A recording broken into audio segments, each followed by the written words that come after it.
Hey friends, Amanda here. Welcome back to Handmade No Hallmark. Today I've got this really fun card featuring a portion of the watercolor piece I created in my last video. And I wanted to share a way to create a card with just a portion of that painted piece. I hope you enjoy. Let's get into it. Here's that piece that I created in my last video, and I didn't want to create two whole new cards with this. I wanted to find different ways to use portions of this watercolor piece. So here was my idea, and I have a stamp set here from Simon Says Stamp. This is Stronger Together, and I really loved the long like leaf and just lines, I guess. I loved how it was very kind of like organic and kind of not really super straight. I felt like it went really well with the abstract rectangles that I have. And I only wanted to use just a section of it. I wanted it just to be kind of like an accent on a card. So I took one of my nested slimline dies and I cut that out. And I wanted to heat emboss this leaf stamp onto that. And I still have a lot of that panel left over to create probably a couple of more cards. And so I'm going to stamp down this image onto this watercolor piece, kind of so where the leaves are overlapping some of those darker rectangles, just so they stand out a little bit more. The embossing stands out really, really nicely on this piece of cardstock because of all the colors that are there. And I'm also using some antique gold, which will go really well with the gold that's in the background. So I'm stamping this down using my Misty, and I'm going to be using some Versamark ink. And again, I really liked the way that this turned out. It was really came together pretty quickly. I think it only took me maybe 20 minutes to create this card because I already had the watercolor piece done and everything else was just kind of building it. And it wasn't anything that was overly complicated or anything like that. I can't really think of anything that took really long.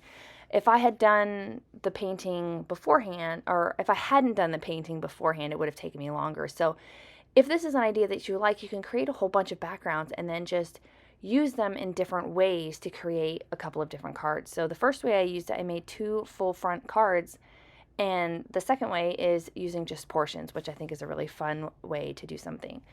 I'm using some antique gold embossing powder, which I think is a really nice gold that goes with the colors that I chose. So I'm kind of harping back on the card that I created earlier with the different gold tones and the craft and all of that because they went so well together. I just had to use this color combination again.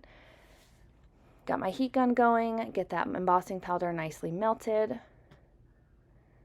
And I really like this stamp. I just recently got it and I loved all the florals in it and the greetings. They're really, really wonderful greetings. Really versatile. I love this particular stamp because I think it makes for a really nice masculine card. This whole card, I think if I was to leave the hearts off, I think it would be a really great masculine card. Not to say that guys can't have hearts on their cards, but I think it would make for a really nice masculine card. So I'm going to stamp the background piece here. So I just have a piece of a Neenah Desert Storm cardstock, and I took out the foam insert on my Misty because I'm going to be using a red rubber cling stamp. I'm using the Friendship Text from Simon Says Stamp. This is one of my favorite background stamps to add to any kind of card.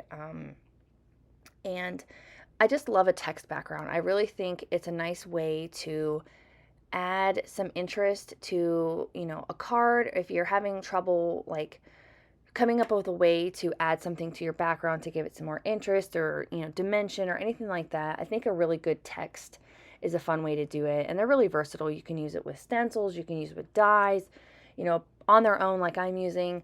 They're really, really versatile, and you can't go wrong with a nice text background. I'm also using some khaki ink from Simon. This is a nice dye ink that I think works really, really well with craft.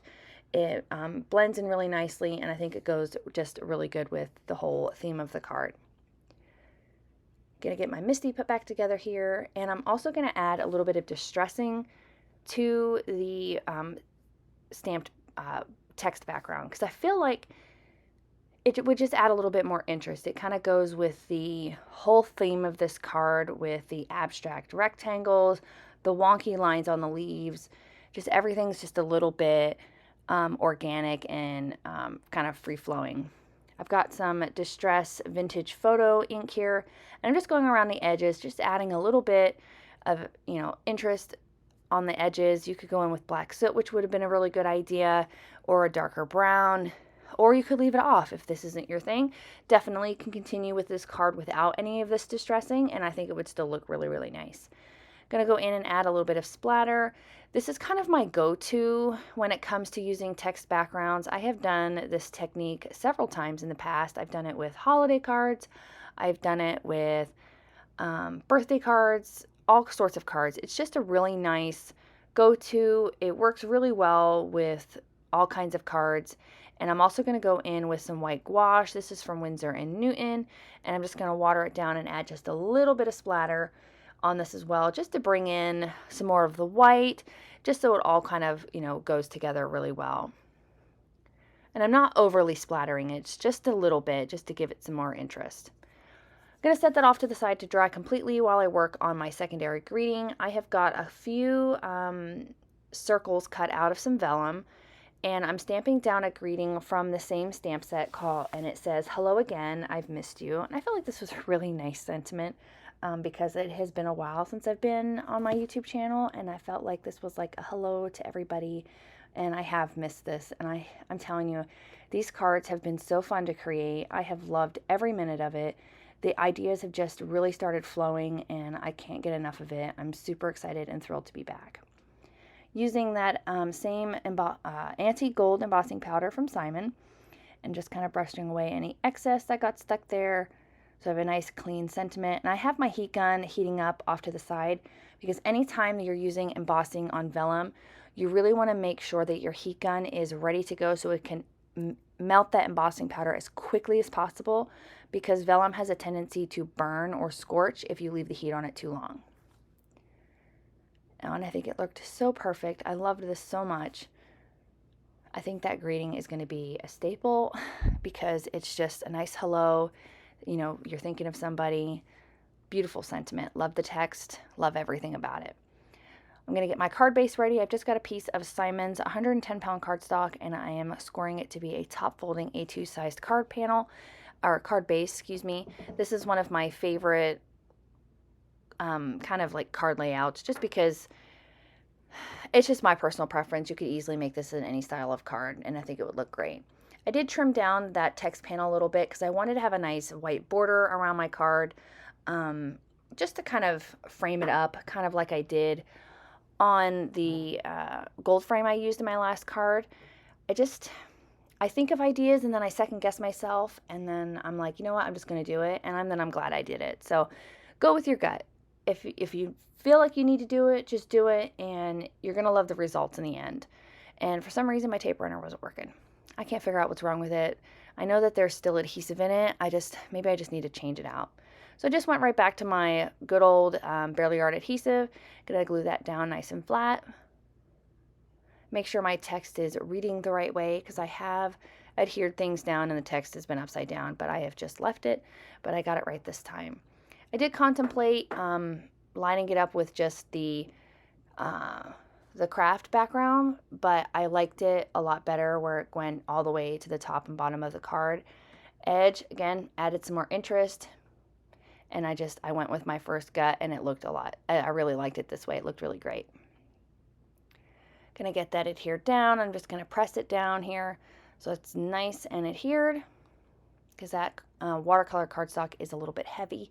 I want to make sure it's nicely adhered and flat. I'm gonna trim off the excess and get my greeting ready to go. So I have 3 circles altogether of the vellum cut out, and one of my other favorite techniques is to glue vellum like this when I'm using it in a greeting down together with a glue stick. This is from Simon. You could easily use like a double-sided adhesive. You could use a stick-it sheet. You could use a Xyron sticker maker, but I don't have any of those things. So I just kind of improvised, and I found out that using this glue stick all over the back works exactly the same. And it's clear, you can't see it once they're all stacked together, and it works out beautifully. I've never had any cards peel apart or come apart, and they all stick fabulously. So if you don't have any of those things, but you got the Simon glue stick, you can glue vellum together, and you can use it that way. And the reason I like doing this is because I wanted to add a little bit of foam adhesive behind my circle so that it stood out just a little bit to give it some dimension on the card. And stacking this up, you still get that kind of hazy look with vellum, but you don't see the foam adhesive. So I'm just using some small foam squares from Scrapbook Adhesives, and I'm going to get that lined up. Make sure the text is nice and straight. I love that placement. Looks so great.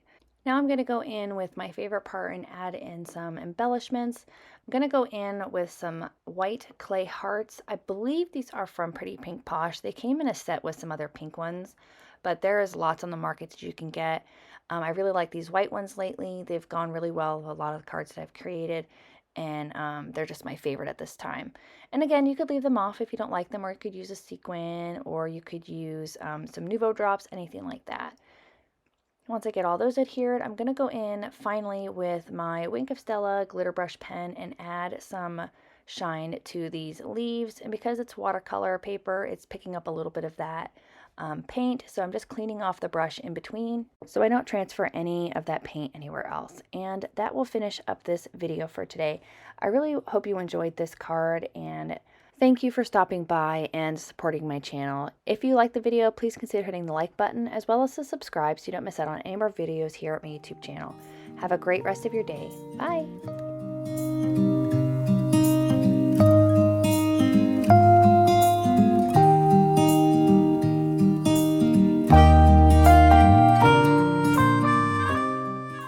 On screen, I've got a few videos that I think you'll enjoy. Consider hitting the subscribe button so you don't miss out on any more videos at my YouTube channel.